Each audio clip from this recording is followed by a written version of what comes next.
Alors, un blitz en 5 plus 0, D4. Cavalier F6, on va faire.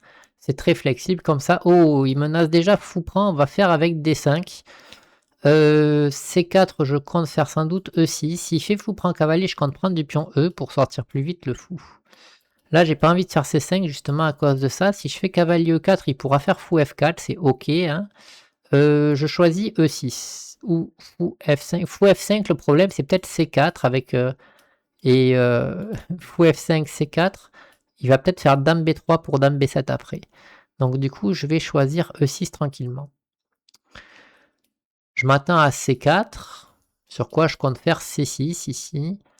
Ou alors fou E7, petit roc. Je prends la dame évidemment ici. Est-ce que je peux faire C5? Sans doute. Allez, c'est parti. Va pour C5. Je n'ai pas envie de faire fou E7, petit roc d'abord. Cavalier C6, on sort ses pièces tranquillement. Fou D3. Je peux pas trop retarder le fou, la sortie du fou, donc autant le faire tout de suite. Là, il pourrait prendre, et après l'échange, j'ai perdu un temps à faire fou D6, mais lui a perdu entre guillemets un temps à prendre, et surtout, il a moins d'espace. Petit roc. Sur dame C2, je fais tout simplement H6, ici, je contrôle les cases du cavalier. Est-ce que je peux faire E5 directement? Alors E5, l'idée c'est de gagner beaucoup d'espace, et sur pion prend, cavalier prend, je garde l'espace et je fais je m'en fous. Est-ce que je prépare ça avec tour E8? Est-ce que c'est nécessaire? Non, on fait E5 directement. Et cavalier prend, on voit qu'il avait prévu E5. Hein. Sur E4, par contre, d'accord, pas E4, sur dame prend cavalier, je menace mat. Mais il a cavalier F3, j'ai dame H5 par exemple, suivi de fou G4, ça m'intéresse pas mal. Parce que fou prend sur cavalier là, après fou ici, je préfère ma version avec dame H5, donc dame prend cavalier a l'air mieux que fou prend. Je m'attends à cavalier F3 ici. On peut faire G3 peut-être. Sur G3, il y a peut-être fou H3, tour E1, tour E8, sans plus. Dame H5 ici.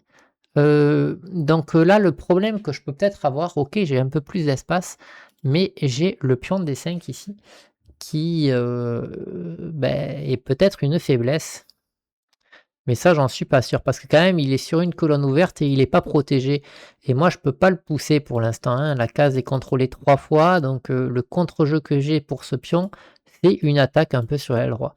Alors ici, je peux faire fou G4.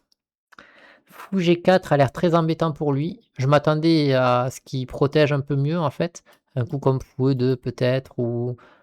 Voilà, mais là, en faisant ça, fou G4, qu'est-ce qu'il fait? Je menace fou prend, pion prend et dame prend mat, ça c'est sûr.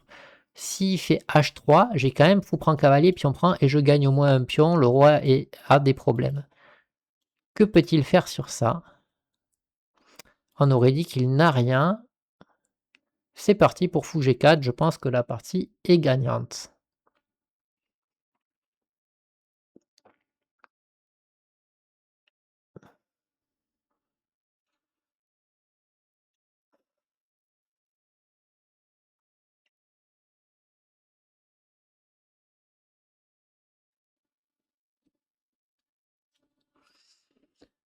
Et il abandonne, c'était gagnant, ok ok.